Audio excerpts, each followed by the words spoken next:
السلام عليكم ورحمة الله وبركاته. ننتقل إلى فقرة التمارين التطبيقية exercice d'application pour les statistiques. Pendant cet exercice,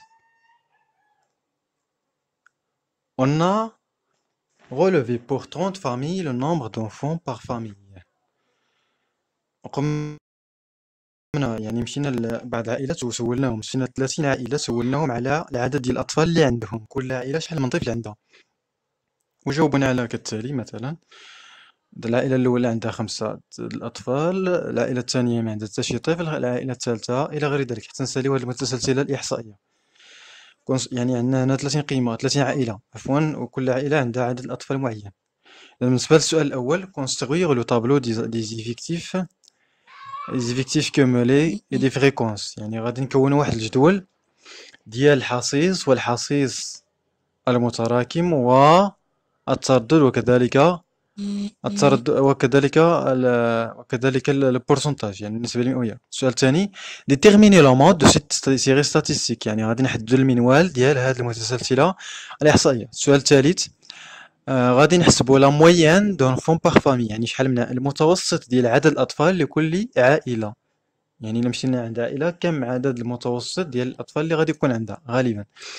بالنسبة للسؤال الرابع، ديتيرميني لو نومبر ميديان دونفون باغ فامي، يعني غادي نشوفوا عدد الأطفال، يعني القيمة الوسطية لعدد الأطفال لكل باغ فامي، لكل عائلات.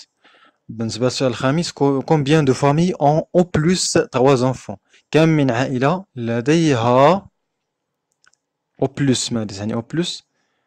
يعني على الأكثر، يعني مخصهاش تفوت، يعني على الأكثر ثلاثة الأطفال، يعني يقدر يكون عندها 3 أو 2 أو 1 أو 0، هذا هو عدد العائلات.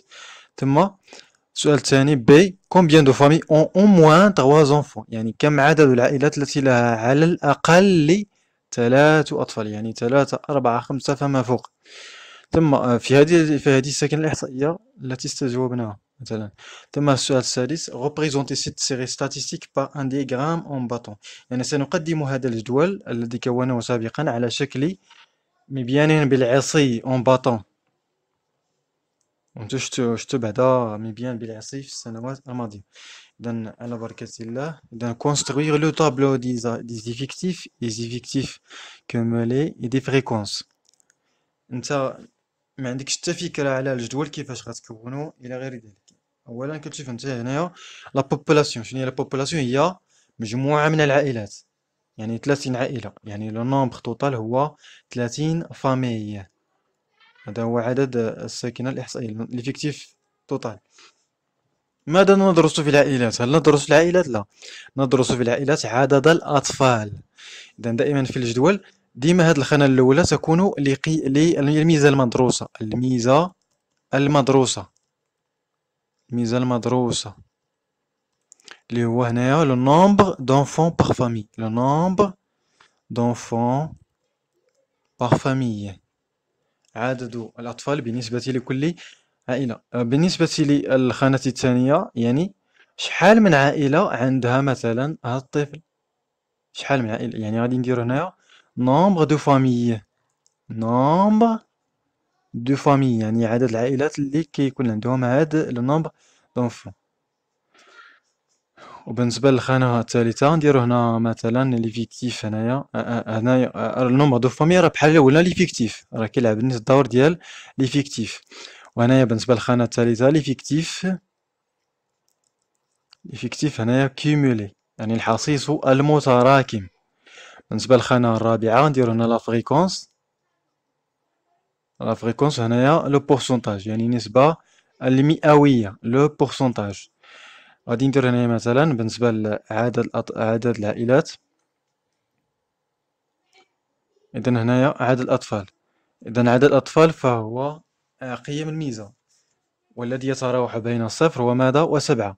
أصغر قيمة هي صفر، غندير هنا صفر، وعندنا هنايا واحد، جوج، كنرتبوهم من الأصغر إلى الأكبر، جوج، ثلاثة، وعندنا هنايا ربعة، عفوا ثلاثة وربعة، وعندنا هنايا خمسة، وعندنا عدد العائلات اللي هما سبعة، عدد الأطفال اللي عندهم سبعة، هنايا أيضا ذكر.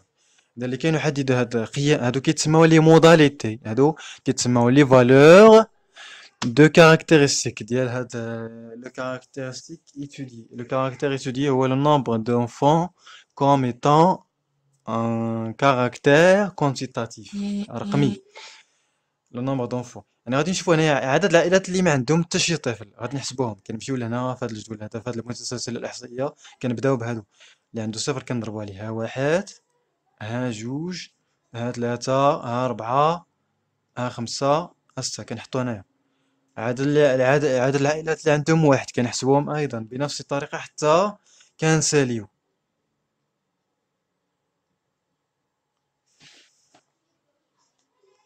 بالنسبه ليفيكتيف كيمولي، يعني ديك الخانه اللي عندنا هنايا كنحطو هنايا. هذيك الخانة مثلا لنفرض مثلا عندي هنا 9 مثلا كنحط هنايا، لنفرض مثلا عندي هنا 10 كندير هنا بالنسبة ليفيكتيف كيمولي كندير هنا 9 زائد 10 كنحطو هنا، عاوتاني هذا زائد هذا كنحطو هنا، عاوتاني هذا زائد هذا كنحطو هنا، هذا زائد هذا كنحطو هنايا، هذا زائد هذا كنحطو هنايا، وآخر خانة خصني نلقى هنا لو نومبر دو فامي راه عطاونا في الآخر 30 عائلة، إذن خصك تلقاها في آخر خانة بالنسبة ليفيكتيف كيمولي خصك تلقى هنا 30. بالنسبة لافريكونس، بالنسبة لافريكونس اف كتساوي لو بتي تان سور لو كغون تان، يعني عاد الحصيص الجزئي، الحصيص الجزئي هو هذا على الحصيص الإجمالي هو 30. إذا غادي يكون هنا في المقامة ديالهم كلهم 30، 30 هنا، وكنحسبو كنحطو هنايا 30 وكنحسبو بالآلة الحاسبة. مثلا هنايا ان غادي يكون عندنا مثلا هنا 9 على 30 انسي دو سويت، ضرر قيم اعتباطية حتى كنساليو هاد الجدول هذا، التعمير ديال الجدول هذا.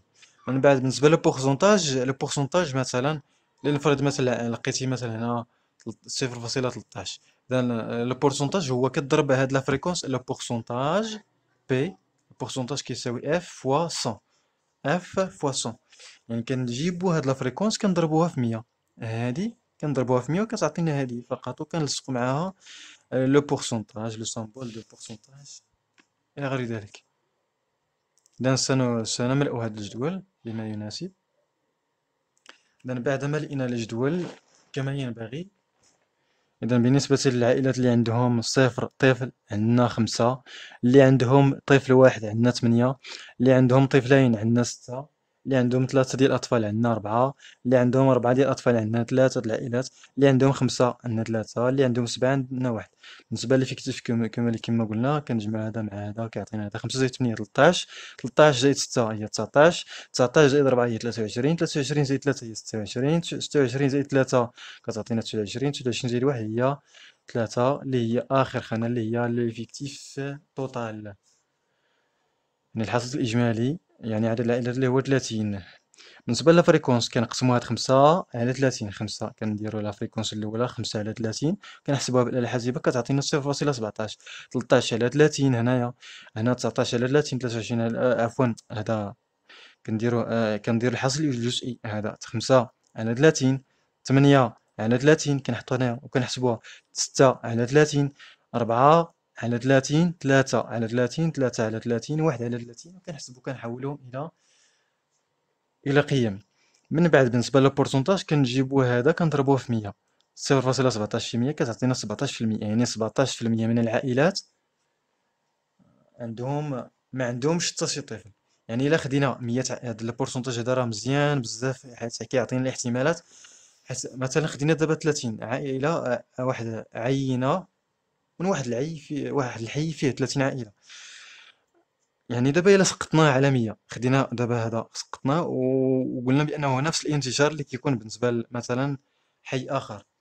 الا خدينا واحد الحي مثلا فيه 100 عائله، فغادي نلقاو 17 منهم ما عندهمش حتى شي طفل، 27 فيهم غادي يكون عندهم طفل واحد، و20 واحد في 20 عائلة منهم غادي يكون عندهم جوج ديال الأطفال، و13 وحدة منهم غادي يكون عندهم 3 الأطفال، 10% منهم غادي يكون عندهم 4 الأطفال، و10% أيضا 5 الأطفال، و3% فقط يعني 3 العائلات غادي يكون عندهم 7 الأطفال. وإلا عندنا عاوتاني 1000 كنضربو هادشي هذا كامل في 10 وكنحصلو على الإسقاطات اللي بغينا بحال الاحتمالات. نعم، هذا فيما يخص ملء الجدول. إذن إذا لم تفهم حاول أن تعيد ملء الجدول بنفسك حتى تصل إلى نفس النتائج. دابا غادي ننتقلوا للمود. المود هو الحاجة اللي كثيرة بزاف، يعني قيمة الميزة اللي كثيرة بزاف، اللي عندها أكبر حصيص، اللي عندها أكبر حصيص. أكبر حصيص هنايا شكون هو؟ أكبر حصيص هو هذا هو الإفكتيف. أكبر حصيص هو 6. ماذا يوافقه؟ المود فهو حتى هو قيمة الميزة، هو هذا المود. راه غادي يكون شي قيمة من هادو، يا إما هادي ولا هادي ولا هادي ولا هادي ولا هادي ولا هادي ولا هادي. هذا هو المود. المود هو الحاجة اللي كثيرة بزاف، يعني جوج. يعني العائلات اللي عندهم طفلين هما اللي كتار بزاف. لا عفوا، أكبر حص هنا هو 8 ويوافقه ماذا؟ 1. يعني العائلات اللي عندهم طفل واحد هما اللي كتار بزاف، حيت عندها أكبر حصيص. أنا لو بلو غران إفيكتيف سي 8. دونك و لو كوريسبوندون ديال 8 في لي موداليتي ديال لو كاركتير هو 1. يعني لو مود يساوي 1. لومود فهو قيمة ميزة التي لها أكبر حصيص، يعني 1. يعني العائلات اللي عندهم طفل واحد هما اللي كثار بزاف، يليها العائلات اللي عندهم جوج ديال الأطفال، يليها العائلات اللي عندهم 3 الأطفال. عفوا، اللي ما عندهم حتى شي طفل، عاد يليها العائلات اللي عندهم 3 الأطفال، إلى غير ذلك.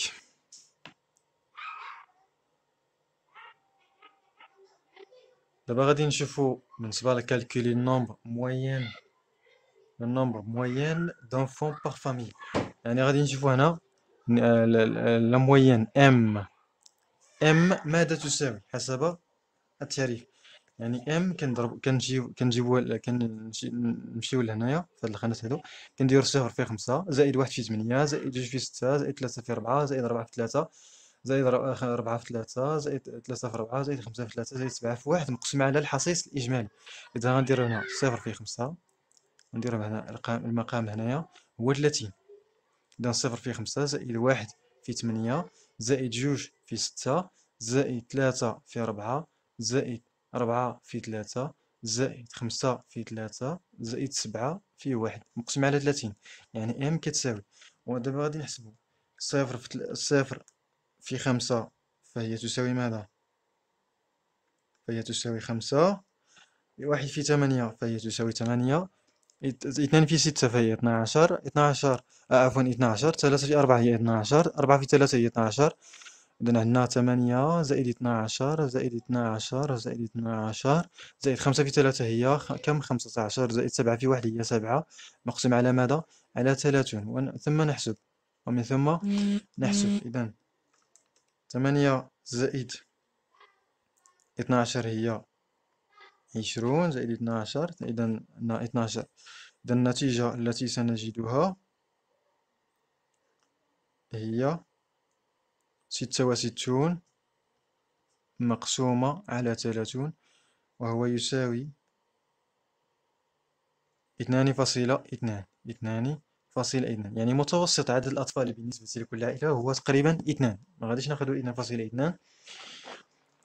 إذا تقريبا، إذا كل عائلة تقريبا تيكون عندها على الأقل طفلين. على الأقل طفلين. هذا هو المعدل الحسابي. دابا غادي ننتقلوا للسؤال الموالي. إذا شنو لقينا دابا في ام هنايا؟ إذا لقينا بأن ام كتساوي 2.2. دابا غادي نقراو السؤال الرابع. Déterminer le nombre médian d'enfants par famille. Le nombre médian. médian كنجبدو هنا لا ميديان.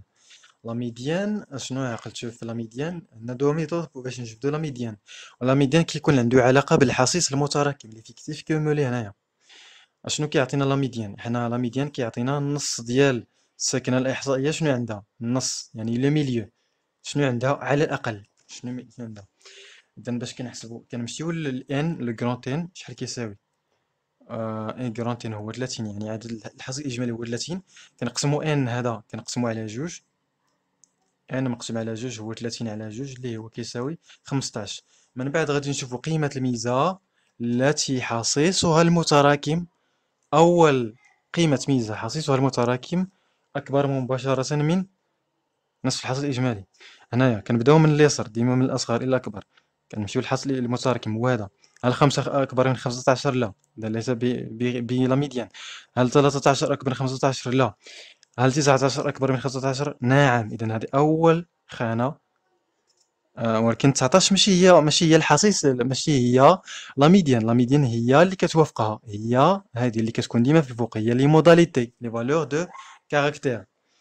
إذا هنا الحاصل هنايا عندنا 19 est supérieur à 15، يعني هذيك n على جوج.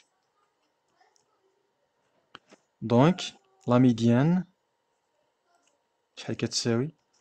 لا ميديان هي جوج. لا ميديان ديالنا هي جوج. طيب بيان، إلا بغيتي تخدم الطريقة الأخرى التقليدية، ترتبهم وتعاود تكتبهم حتى تلقى المنتصف هذيك المتسلسل الإحصائي، وغادي تلقى هنايا جوج. يعني ماذا نستفيد؟ نصف الساكنة الإحصائية عندهم على الأقل طفلين، ونصفهم ما عندهمش.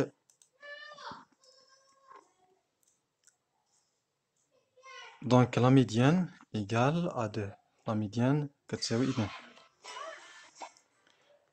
ننتقل إلى السؤال الخامس. Combien de familles ont au plus 3 familles؟ كم من العائلات لديها على الأكثر 3 أطفال؟ باش غادي يبان لينا هنا او بلوس ولا او موان، ديما كنمشيو ليفيكتيف كومالي، هو اللي غادي يعطينا فكرة. هنايا العائلات اللي عندهم 3 الأطفال هو اللي هنا هو هذا. حنا بغينا اللي عندهم 3 او بلوس، يعني اللي عندهم 3 ولا جوج ولا واحد ولا صفر، يعني 3 على الأكثر، يعني المجموع ديالهم يعني 5 زائد 8 زائد 6 زائد 4، يعني غادي يعطينا هو 23. دونك كومبيان دو فامي هو 23 فامي. من الأغلبية الساحقة من العائلات عند معظم العائلات عندهم هنا على الأكثر 3 الأطفال، يعني 3 جوج واحد صفر. بالنسبة لا كيستيون بي، combien de familles ont au moins 3 enfants؟ كم من العائلات لديها على الأقل 3 أطفال؟ ما معنى على الأقل 3 أطفال؟ يعني يقدر يكون عندهم 3، يقدر يكون عندهم 4، يقدر يكون عندهم 5. 6 راه مكايناش تما في هاديك المتسلسل الإحصائية. إذن يقدر يكون عندهم 7. إذن 3 ولا 4 ولا 5 ولا 7. شحال هو الحصيص ديال 3؟ هو 4. يعني 4 العائلات عندهم 3 أطفال. شحال من عائلة عندها 4 الأطفال؟ 3. غنديرو هنا زائد النومبر ديال لا فامي عندهم n supérieur ou égal à 3، يعني عدد العائلات اللي عندهم على الأقل 3 الأطفال. إذن شحال عندنا من عائلة عندها 5 الأطفال؟ عندنا 3 أيضا. شحال من عائلة عندها 7 الأطفال؟ وحدة. وغادي نحسبو هادشي هذا كامل. إذن 4 زائد 3 هي 7، زائد 3 هي 10، زائد 1 هي 11 عائلة. 11 عائلة عندهم على الأقل 3 أطفال، 3 ديال الأطفال. On passe à la dernière question, c'est la représentation graphique d'une série statistique. هاد الفقرة هادي مازال غادي نشوفوها في هاد الدرس هذا، غير تذكير فقط، حيت هذا ديجا شفتوه بعدا في الدرس ديال الاجتماعيات، ديجا شفتوه في السابعة في الثامنة. إذن كيف نحول جدول إحصائي إلى مبيان إحصائي. إذن أولا الدور ديال المبيان فهو كيعطينا فكرة بصرية ومرئية، حيت فاش كنشوفو المبيان ديال التوزيع ديال شي حاجة مبيانيا راه كتبان لينا بسرعة. يعني هنا كنستعملو الذكاء البصري عوض الذكاء الرقمي اللي كنلقاوه في الجدول. كنستعملو أيضا الذكاء البصري اللي كيساعدنا بزاف على الفهم ديال الظواهر اللي كنعيشوها. إذن هنايا مثلا هنايا عندي، إذن باش نديرو هنا ان ديغرام اون باطون. ديغرام اون باطون كيكون هكذا. إذن تيكون فيه محور الأفاصيل ومحور الأراتب. هنا تيكون قيم الميزة في محور الأفاصيل، هنا في الفلاكس زابسيس. يعني كنديرو هنا لو كاركتير إيتوديي مع لي موداليتي ديالو، مختلف قيم الكاركتير. من بعد عاوتاني هنا لو نومبر، يعني ليفيكتيف. ليفيكتيف ديما تيكون في محور الأراتب، ليفيكتيف يعني الحصيص. إذا كنديرو هنايا كدير التدريج ديال هادو، مثلا عندك هنايا كتشوف على حساب لو نومبر، على حساب لي موداليتي. عندك هنا الفرق بين هذا وهذا هو واحد، يعني ما كاينش فرق بينهم بزاف، يعني غادي ناخذ كل تدريجيا نعطيه واحد. غتكون هنا واحد، هنا جوج بالترتيب، سوا اللي كاينين سوا اللي ما كاينينش. ثلاثة أربعة، هنا خمسة، تالية ستة، تالية سبعة. ما تجي لهنا، ما تجيش لهنا ما تقولش راه ما كاينش هنا ستة ما غاديش نحطها، ولكن هذا حيت في المعلم خصك تحترم الترتيب والأماكن ديال سميتو. خاص ستة هنايا راه بحال قلنا صفر، يعني حتى شي عائلة ما عندهاش ستة، يعني بحال قلنا عندها صفر. راه واخا ما كايناش هنا، راه كاينة ولكن اون باك جراوند، يعني ما كاينش في الظاهر. وهنايا غادي نديرو ليفيكتيف هنايا، حتى هنا غادي نديرو، غادي نقسمو هذا على حساب اكبر قيمه هي 8. يمكن عندي مثلا هنا 800، غادي ندير كل وحده ندير فيها نيت 100، ولكن عندي هنا اكبر قيمه هي 8 بالنسبه لليفيكتيف. اذا غادي نعطي كل تدريجه نعطيها واحد. هنا واحد، جوج، ثلاثة، أربعة حتى نسالي سميتو. هنايا واحد، غندير هنا واحد. شحال من عائله عندها نبداو بعدا بصفر. بعدا صفر عندي هنايا صفر. الصفر غادي يكون هنايا. ممكن ندير الازاحه ديال هذا كامل. إذا صفر، شحال من عائلة عندها صفر سميتو طفل؟ عندنا خمسة، إذا هو هذا. شحال من عائلة عندها طفل واحد؟ عندنا 8. كندير هكذا. شحال من عائلة عندها طفلين؟ عندنا 6. شحال من عائلة عندها 3؟ 4. شحال من عائلة عندها 4؟ عندنا 3. شحال من عائلة عندها 5؟ عندنا 3 أيضا. شحال من عائلة عندها 6؟ صفر، يعني ما كاينش. شحال من عائلة عندها 7؟ عندنا واحد. هذا هو المبيان بالعصي. وهكذا تيبان لينا الشكل مزيان. وحتى لو مود هنايا، لو مود تيبان هنا بسرعة في سميتو في المبيان. لو مود هو الحاجة اللي كثيرة بزاف، يعني الطفل واحد. لو مود هو الطفل الواحد، يعني العائلات اللي عندهم طفل واحد هما اللي كثار بزاف. واحد عندنا 8 إلى غير ذلك. تنساليو هاد لو ديغرام هذا. ماشي غير هاد لو ديغرام هذا اللي كاين، ممكن نحولو هاد الجدول هذا إلى مبيان، آه، مبيان دائري أو قطاعي. ولكن هنا في الدائرة، يعني في الدائرة هنايا، الدائرة شحال القياس ديالها؟ 360 درجة، يعني كتحول هادو لزوايا. هاد ليفيكتيف هادو كتحولهم إلى زوايا. كدير هنا واحد الجدول ديال التناسبية هنايا، جدول تناسبية في كل خانة. هنايا شحال عندي هنا؟ الحاصل الإجمالي هو 30، يعني يوافقه 360 درجة، يعني 30 عائلة غادي نمثلها كاملة على 360 درجة. غادي ناخد هنا 5 العائلات كم يناسبها.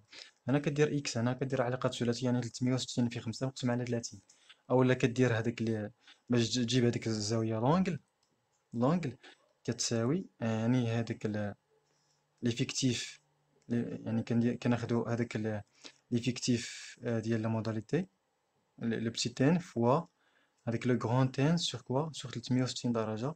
وكذا كتحسب اكس هو 360، عفوا 360 في 5، يعني كنديرو هنا 360 في 5 مقسم على 30، يعني كندير ان فوا 360 مقسم على ان باش يعطينا الزاوية المناسبة له. وسيبدو الشكل هكذا. وحتى هذا المبيان هذا حتى هو مبيان جيد، فهو يعطينا فكرة على العائلات اللي هما كثار بزاف هنايا، اللي هما هادو. العائلات اللي عندهم طفل واحد هما هادو. يليه العائلات اللي عندهم طفلين هما هادو، ثم إلى غير ذلك. وحتى النسب المئوية ديالهم، عندنا 27% ديال العائلات عندهم طفل واحد، والنسبة اللي قليلة بزاف هي اللي عندهم 7 ديال الأطفال، إذا 3%. فديك السكنة الإحصائية اللي درسنا سابقا. Merci pour votre attention et au revoir.